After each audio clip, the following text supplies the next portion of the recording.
Captain Jake Morrison stood on the bridge of the UES Defender, watching the stars through the massive viewport. His ship was the pride of Earth's fleet, though that wasn't saying much these days. The Defender was only 3 years old, but it already showed signs of wear from constant patrols along the outer rim of human space. Jake had been captain for 2 years now, and he loved every minute of it, even when those minutes involved staring at empty space for hours at a time. The bridge was quiet except for the soft hum of the ship's engines and the occasional beep from the communication console. Lieutenant Tony Garcia sat at the navigation station, plotting their next course correction. Chief Engineer Lisa Parker was down in the engine room, probably talking to the reactor like it was her pet dog. She always said machines worked better when you treated them nicely. Jake was thinking about recommending the crew for some shore leave when the communication console erupted in a series of urgent beeps. Ensign Mary Collins, the youngest member of his bridge crew, looked up from her station with wide eyes. "Captain, we're getting an emergency transmission from Earth Command," she said, her voice tight with concern. "Priority Alpha." Jake had been in space long enough to know that Priority Alpha meant something very bad was happening. He straightened in his captain's chair and nodded to Collins. "Put it through." The main screen flickered to life, showing the stern face of Admiral Kate Sullivan. Jake had met her only once before, during his promotion ceremony, but he remembered her as a no-nonsense officer who had worked her way up through the ranks. She looked tired now, and there were lines around her eyes that hadn't been there too. "Years ago, Captain Morrison," she said without preamble, "we have a situation. A massive alien fleet has appeared at the edge of our solar system. They're demanding our immediate surrender." Jake felt his stomach drop. He had always known this day might come. Humanity had been expanding into space for 50 years, and they had always wondered when they would meet someone who didn't want to be friends. "How many ships, Admiral?" 300, Sullivan replied. "Maybe more. They're using some kind of stealth technology that makes it hard to get an exact count. What we do know is that their lead ship is the size of a small moon." Lieutenant Garcia whistled softly from his station. Jake shot him a look, but he understood the reaction. The largest ship in Earth's fleet was barely 2 kilometers long. A ship the size of a small moon was beyond anything they had ever imagined. "What do we know about them?"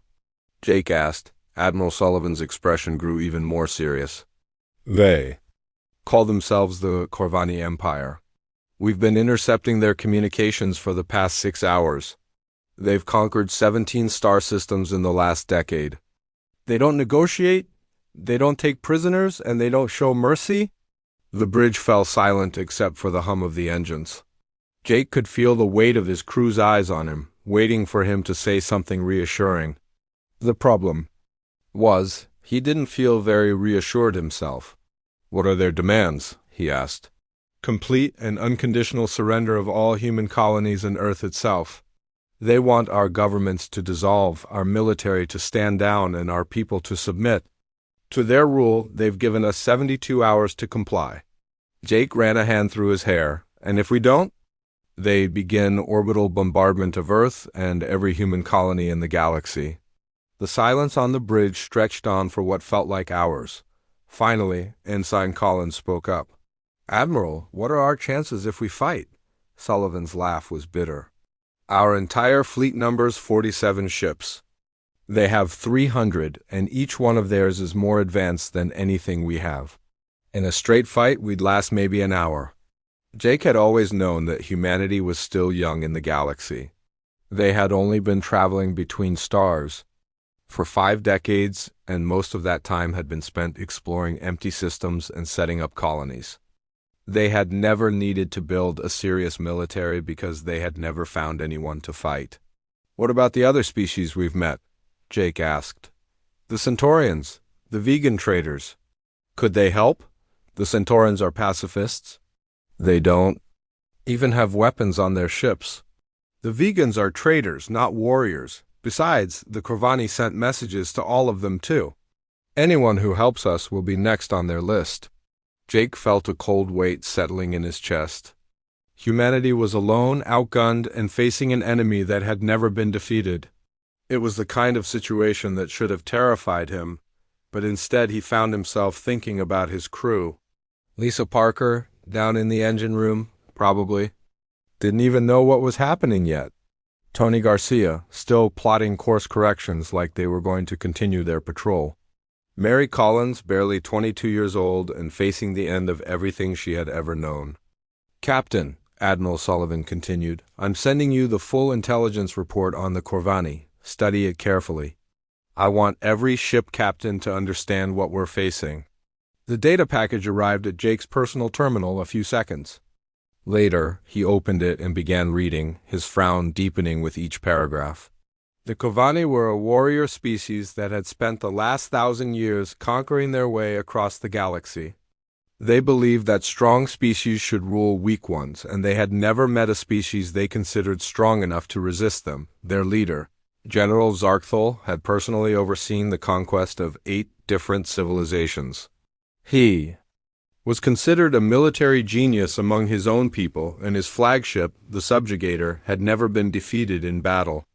The reports described him as cold, calculating, and utterly without mercy. "Admiral," Jake said, "what does Earth command?"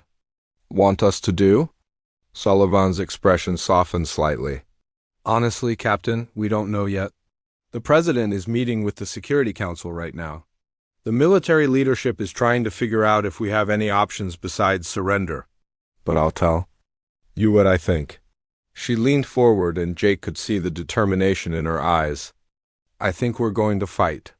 Not because we can win, but because that's what humans do. We don't give up, even when we should. We find a way to keep going, even when there isn't one." Jake nodded slowly. He had always admired that about humanity. They were stubborn to a fault, sometimes to their own detriment. But that stubbornness had carried them from caves to the stars in just a few thousand years. "What are your orders, Admiral?" "Continue your patrol for now. But be ready to move at a moment's notice. We might need every ship we have, no matter how hopeless it seems." The transmission ended, leaving Jake alone with his thoughts and his crew. He looked around the bridge at the people who had become his family over the past 2 years. They were all staring at him, waiting for him to tell them what to do next. "Well," he said finally, "I guess we're about to find out what humans are really made of." Lieutenant Garcia turned in his chair. "Captain, should we tell the crew?" Jake considered this. His crew had a right to know what was coming. They had families, friends, lives they might never see again. But they also had a job to do, and panic wouldn't help anyone. "We'll tell them," he said. "But we'll also tell them that we're not giving up. We're going to find a way through this, because that's what humans do. We find a way." As he spoke the words, Jake found himself actually believing them. He didn't know how they were going to survive the next 72 hours, but he knew they were going to try. And sometimes trying was enough. Captain Jake Morrison had expected panic.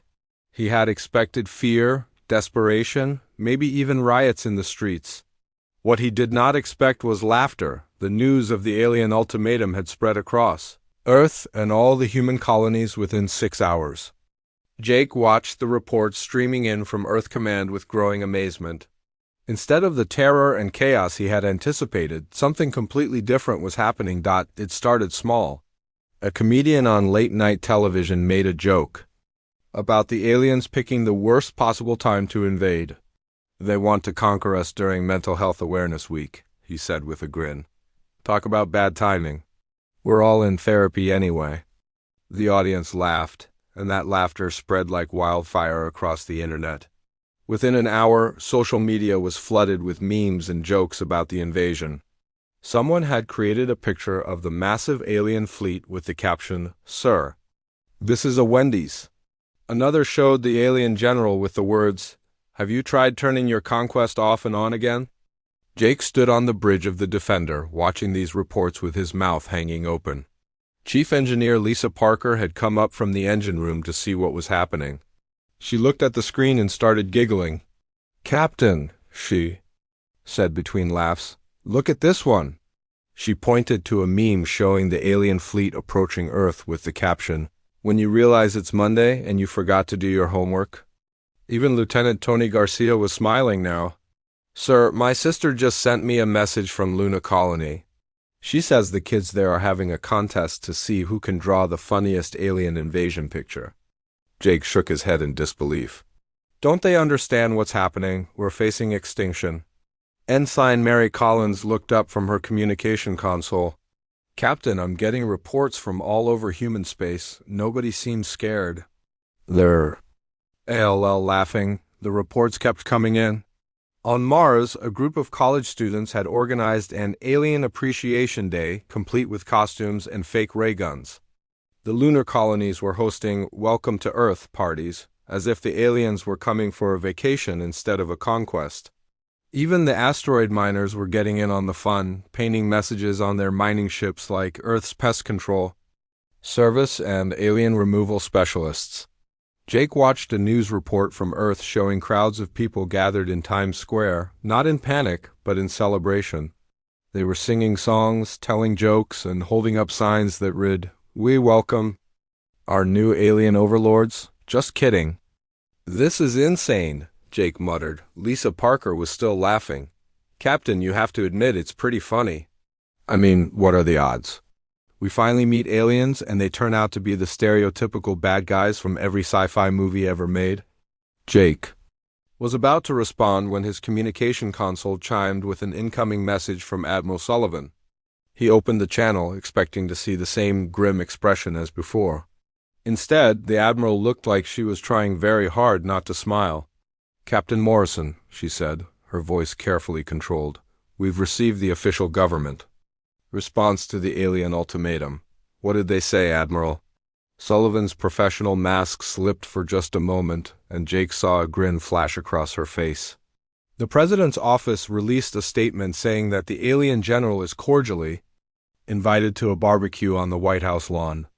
They want to discuss the terms of surrender over hamburgers and hot dogs. Jake blinked. They're joking, right? That's just the beginning, Sullivan continued. The Secretary of Defense suggested that maybe the aliens just need a hug. The Secretary of State offered to teach them how to play poker. And the President of the European Union asked if they'd like to join the Olympics. The bridge crew burst into laughter. Even Jake found himself chuckling despite the seriousness of the situation. Admiral, he said, what's really going on here? Why isn't anyone taking this seriously? Sullivan's expression grew thoughtful. Captain, I've been thinking about that. Dr. Helen Wright, our chief xenobiologist, has a theory. She thinks this might actually be humanity's greatest strength. Laughter is our greatest strength, not just laughter, the ability to find humor in absolutely anything, even our own destruction. Think about it, Captain. Every species the Corvani have conquered probably responded with fear or desperate aggression. But humans? We're responding with jokes and barbecue invitations. Jake considered this. It was true that humans had always used humor to deal with difficult situations. Soldiers told jokes in trenches. Doctors made dark humor in hospitals. Even at funerals, people often shared funny stories about the deceased. The aliens must be monitoring our communications, Sullivan continued. They're probably trying to understand why we're not acting like every other species they've encountered. As if on cue, Jake's tactical officer, Lieutenant Danny Ross, looked up from his station. Captain, we're picking up some unusual activity from the alien fleet. They're scanning our communication networks much more intensively than before. Jake nodded. They're trying to figure out what we're doing. The reports from Earth kept getting more absurd. A group of teenagers in Tokyo had started a flash mob where they pretended to be aliens trying to figure out how to use Earth technology. A comedy club in London was holding a special alien invasion comedy night, where comedians could only tell jokes about the impending conquest. The most ridiculous report came from a small town in Kansas.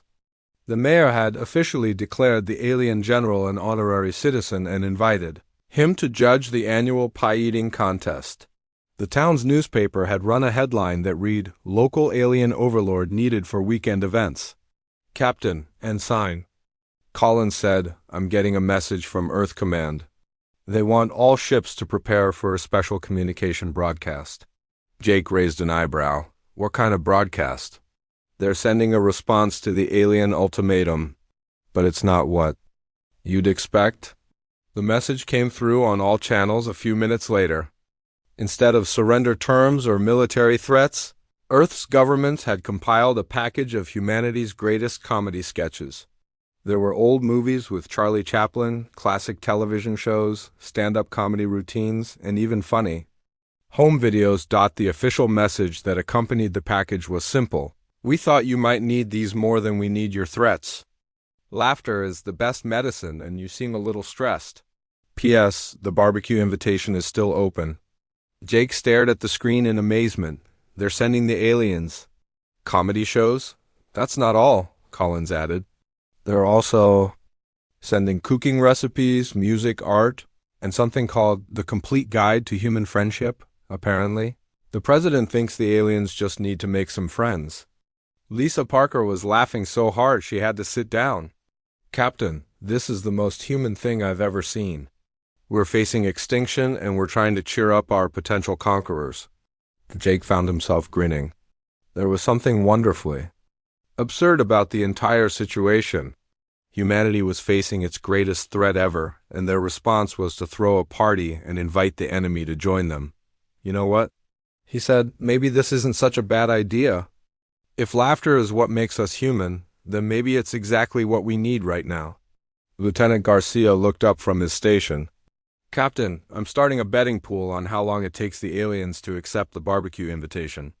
Want in? Jake considered this for a moment, then nodded. Put me down for 5 credits on within the week. If we're going to go out, we might as well go out laughing. The bridge crew cheered, and for the first time since the crisis began, Jake felt something that might have been hope. Maybe they couldn't fight the aliens with weapons, but they could certainly confuse them with kindness, and sometimes confusion was better than conquest.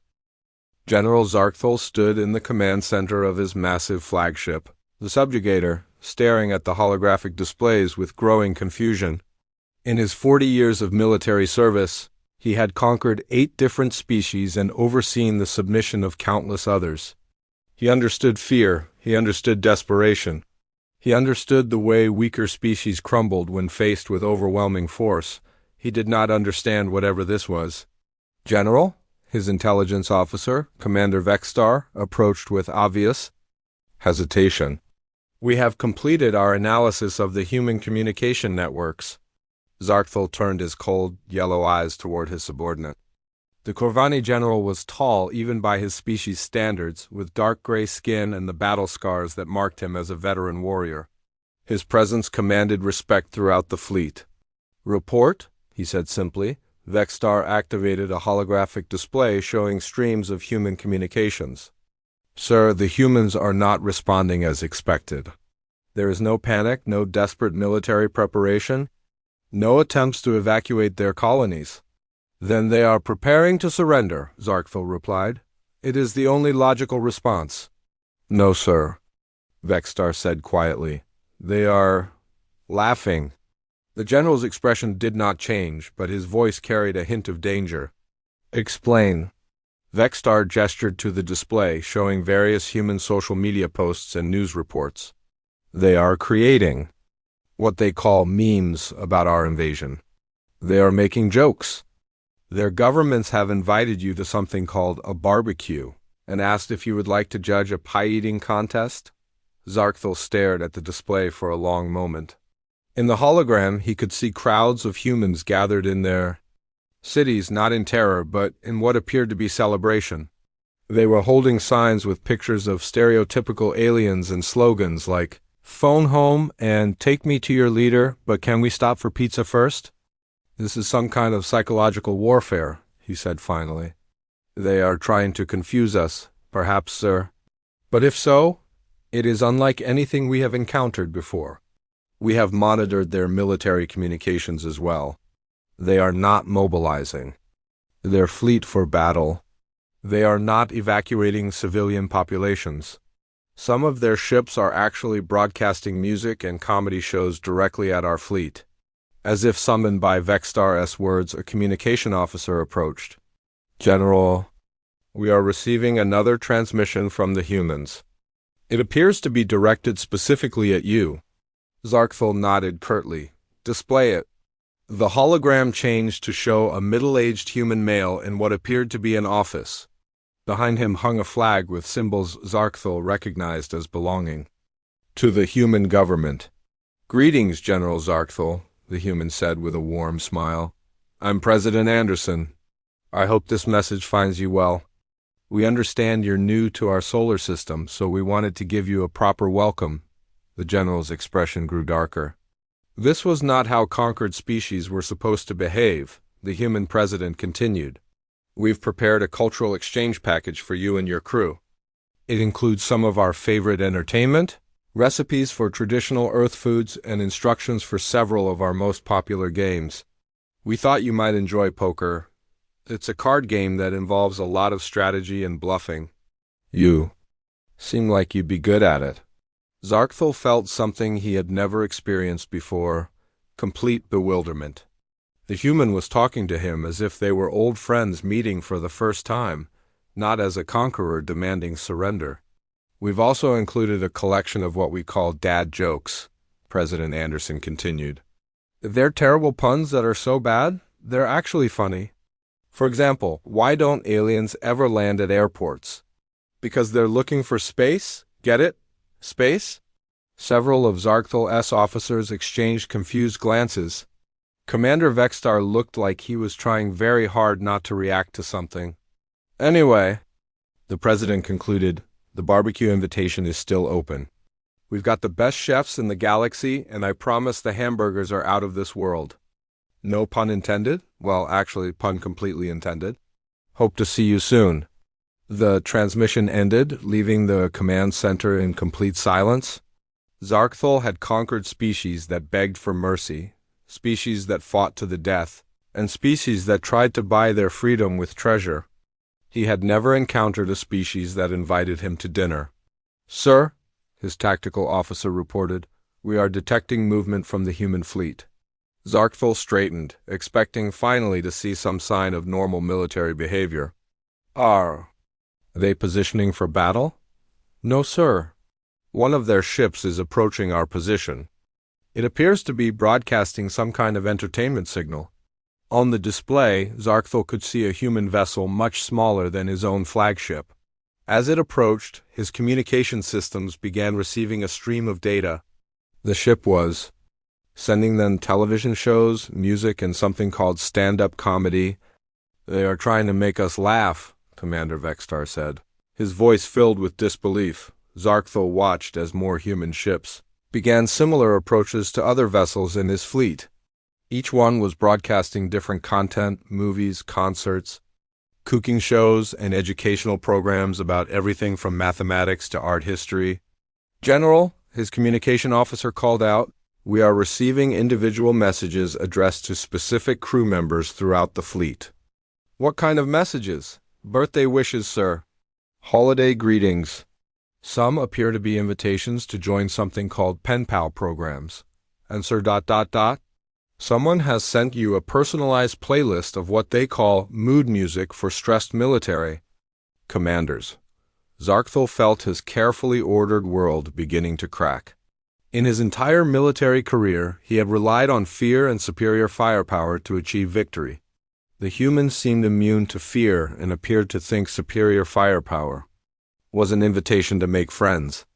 Sir, another officer reported, we are receiving reports from ships throughout the fleet.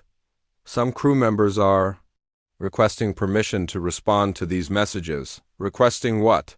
Several soldiers want to know if they can send thank you notes for the birthday wishes. Others are asking if it would be acceptable to try the human recipes.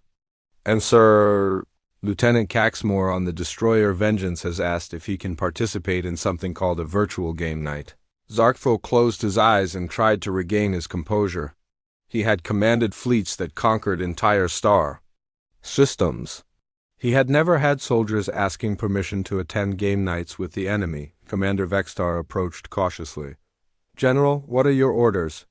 Zarkthul opened his eyes and looked at the display showing the human ship still broadcasting entertainment to his fleet. On the screen, he could see a human comedian telling jokes to an audience that was laughing with genuine joy. Despite himself, he found the sound oddly pleasant. "Double the scanning of their military installations," he said finally. "This has to be some kind of trick. No species behaves this way when facing extinction." "Yes, sir." "And what about the birthday messages and game night invitations?" Zarkthul was quiet for a long moment. Finally, he spoke in a voice that sounded less certain than usual. "Tell the crew ... tell them they can read the messages. For intelligence gathering purposes only?" As his officers hurried to carry out his orders, Zarkthul found himself staring at the human ship on his display. Somewhere in the back of his mind, a small voice was asking a question he had never considered before. What if there was another way to bring order to the galaxy besides conquest? The thought was so alien to everything. He believed that he quickly pushed it away. But it lingered, like the sound of human laughter echoing through his ship's corridors. Captain Jake Morrison stood on the bridge of the Defender, watching something he had never expected to see in his lifetime.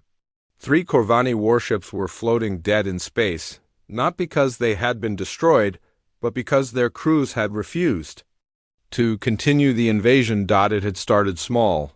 Lieutenant Commander Amy Rodriguez, his intelligence officer, had been monitoring alien communications for the past week. What she found was both hilarious and deeply troubling for the Corvani Empire. "Captain," Amy said, looking up from her console with a mixture of amazement and amusement, "you need to hear this. I've been listening to chatter from the alien fleet, and things are falling apart over there." Jake moved to her station. "What kind of things?" Amy activated the translation program and played back a recorded conversation between 2 Corvani soldiers. The voices were harsh and guttural, but the translation software made their words clear. "Soldier Kexival, you have been assigned to monitor human entertainment broadcasts. Report your findings." "Sir, the humans have sent us something called The Office. It is a documentary about human workplace behavior. I found it ... educational." "Educational how?" "Well, sir, it appears that humans also have supervisors who make poor decisions and coworkers who are annoying. It is strangely comforting to know that we are not alone in this." Jake blinked. "They're watching comedy shows and relating to them?" "It gets better," Amy said, switching to another recording. This one was from a different ship. "Commander, I respectfully request permission to respond to a human message." "What kind of message, soldier?" "They sent me a recipe for something called chocolate chip cookies. They said that baking helps reduce stress, and they thought I might enjoy it. I have calculated the chemical reactions involved, and the process appears scientifically sound." "You want permission to bake cookies? For research purposes, sir?" Jake shook his head in disbelief. The most feared military force in the galaxy was asking permission to bake cookies, but the reports kept getting stranger. Amy showed him intercepts from across the Corvani fleet. Soldiers were secretly sharing human music. Officers were having debates about human philosophy. Some crews had started what they called cultural analysis sessions, where they discussed human television shows and movies. The breaking point came when humans began personalizing their messages. Somehow they had learned the names and personal details of individual Corvani crew members. Jake still didn't understand how they had managed it, but the results were devastating to alien morale. "Listen to this one," Amy said, playing another intercept. "Attention crew member Voxten of the destroyer Retribution. We heard it's your birthday next week. Happy early birthday! We've prepared a special message from some children on Luna Colony who wanted to wish you well. They also drew you some pictures of what they think your planet looks like. We hope you like them." The message was followed by the voices of human children, singing what sounded like a birthday song adapted for aliens. Their young voices were cheerful and innocent, completely unaware that they were addressing someone who had come to conquer their world. "Sir," came the alien response, "I am experiencing what humans might call emotional confusion. Why would their offspring celebrate the anniversary of my creation when I am here to conquer them?" Jake felt something twist in his chest. The alien sounded genuinely puzzled and maybe even sad. The situation reached critical mass when the children of Luna colony decided to send a collective message to General Zarkthal himself. Someone had told them that he was the leader of the alien visitors, and in the way that only children could. They had decided he needed cheering up. Amy played the message that had been broadcast to the entire Corvani fleet. "Hi, Mr. Zarkthal," came the voice of a little girl, maybe 7 years old. "My name is Emma and I live on the moon. My teacher told us that you and your friends are visiting from really far away. That must have been a long trip. Are you tired?" Other children's voices joined in, a chorus of innocent curiosity. "We drew you pictures of our families. Do you want to see our pet rabbits? They're really soft. My mom makes the best apple pie in the solar system. Do you like pie? Do you have kids? Do they like to play games? We know lots of good games." The message continued for several minutes, with dozens of children introducing themselves, asking questions, and offering to share their toys, food, and friendship. They talked about their favorite books, their pet animals, and their dreams of becoming astronauts so they could visit other planets and make alien friends. The final voice belonged to a boy who couldn't have been older than 6. "Mr. Zarkthal, my daddy says you might be scared because you're so far from home. When I get scared, my mommy gives me hugs and tells me stories. Do you want me to tell you a story? Once upon a time, there was a brave alien who traveled across the stars to make new friends." The message ended with all the children together. "We hope you can come play with us soon. We promise we'll share our toys." Jake watched Amy wipe her eyes. Even he felt his throat getting tight. The children had no idea they were talking to someone who planned to destroy their world. To them, he was just a lonely visitor who needed friends. The effect on the Corvani fleet was immediate and devastating. Amy's intercepts showed crews throughout the alien armada questioning their mission for the first time. "These humans. Our offspring show no fear. They offer friendship to those who come to destroy them. What kind of species raises children like this? Perhaps we have made an error. Perhaps these humans are not weak. Perhaps they are something else entirely. I have reviewed the communications from my homeworld. Our own children are taught to fear the enemy, to prepare for conquest. These human children are taught to welcome strangers and offer comfort to those who are afraid." The crisis peaked when several ships began reporting discipline problems. Soldiers were refusing to participate in combat drills. Officers were openly questioning orders. 3 entire crews had sent messages to their command asking for permission to abandon the invasion and return home. General Zarkthal's response was broadcast across the fleet, and Amy had recorded every word. "All units maintain battle readiness. The humans are using psychological warfare. Their kindness is a weapon designed to weaken our resolve." But his words lacked conviction, and everyone could hear it. Even Jake, listening to the translated recording, could detect the uncertainty in the alien general's voice. The final blow came when Lieutenant Caxmore, the Corvani soldier who had asked about virtual game night, sent an official request to his superiors. He wanted permission to defect to the humans. His message was simple: "I have spent my life bringing fear and destruction to others. The humans have shown me that there might be another way to live. I request permission to learn this way." Within hours, dozens of similar requests were flooding Corvani command channels. Soldiers who had spent their lives as instruments of conquest were asking to become instruments of friendship instead. Jake looked around his bridge at his crew, who had been listening to the intercepts with growing amazement. "Captain," Lisa Parker said quietly, "I think we're winning." Jake nodded slowly. They weren't winning with weapons or tactics or superior technology. They were winning by being so fundamentally, impossibly human that the aliens couldn't understand how to fight them. "Amy," he said, "keep monitoring their communications. I have a feeling General Zarkthal is about to make a very difficult decision." General Zarkthal stood alone in his private quarters aboard the subjugator, staring at a small holographic display. The message from the human children played on repeat, their innocent voices asking if he wanted to be friends and learn how to play games.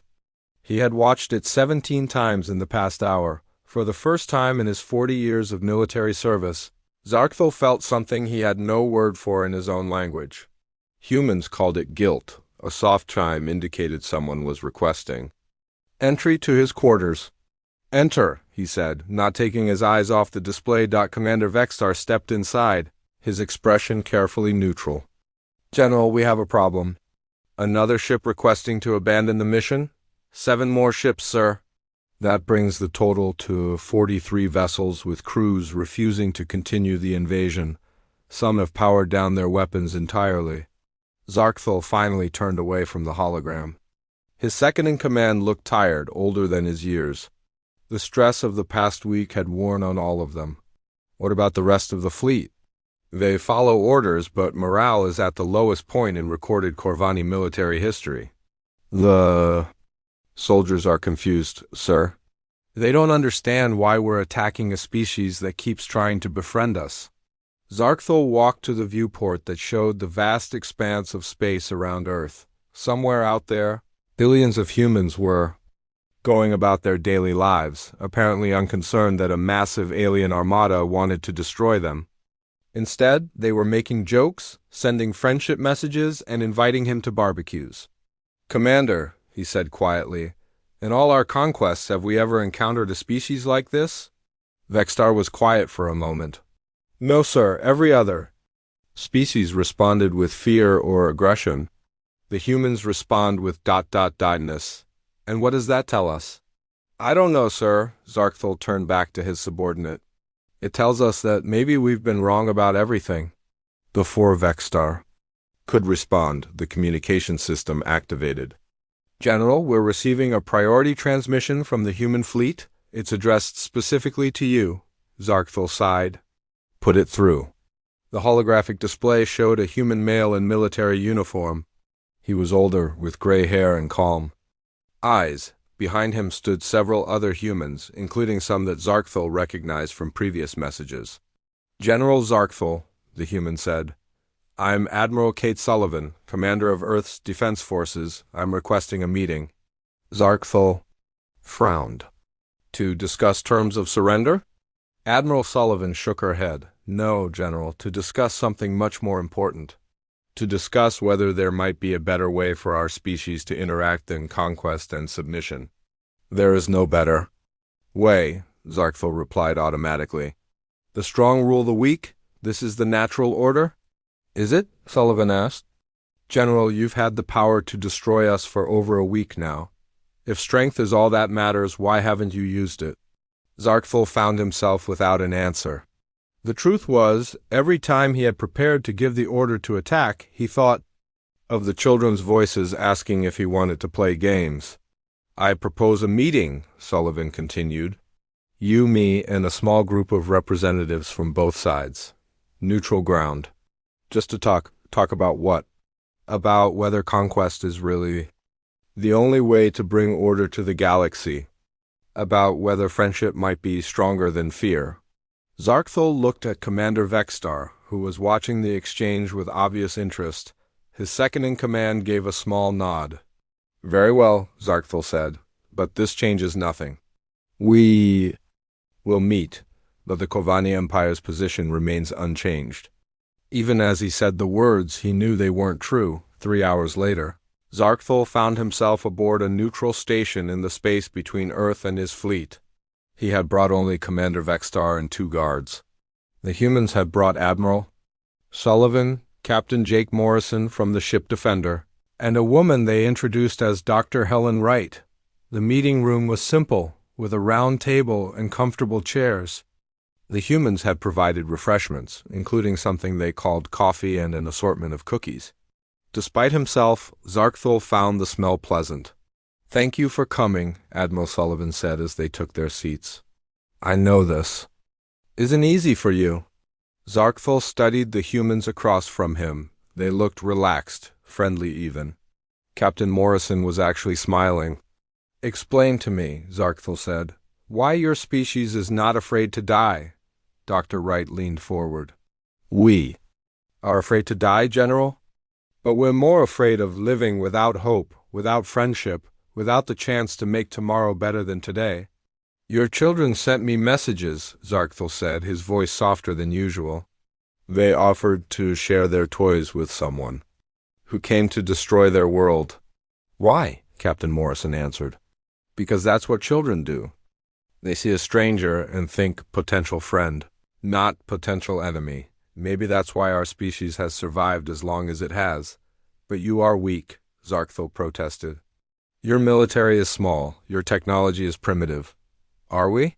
Admiral Sullivan asked. General, in 1 week we've convinced half your fleet to question everything they believe. We've done something no other species has managed in your entire history of conquest.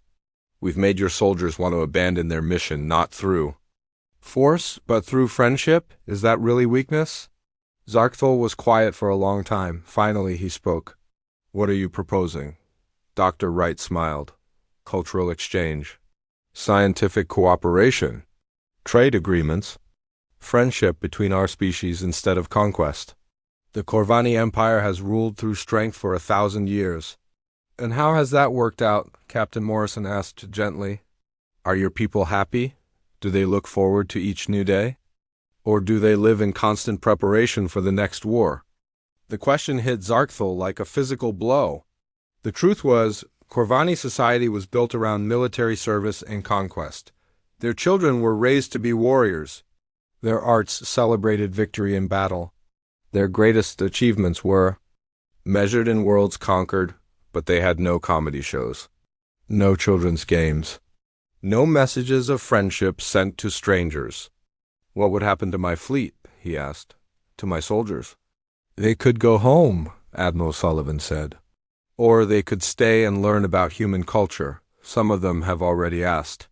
We'd be happy to teach them our games, our cooking, our music. In return, maybe they could teach us about Corvani science and philosophy. Commander Vextar spoke for the first time. General, perhaps this is an opportunity. Not to abandon our strength, but to find a new kind of strength. Zarkthal looked around the table at the faces watching him. The humans seemed genuinely hopeful that he would choose friendship over conquest. His own officer was supporting the idea. And somewhere in the back of his mind he could still hear children's voices asking if he wanted to learn how to play. I will need to consult with my government, he said finally. Of course, Admiral Sullivan replied.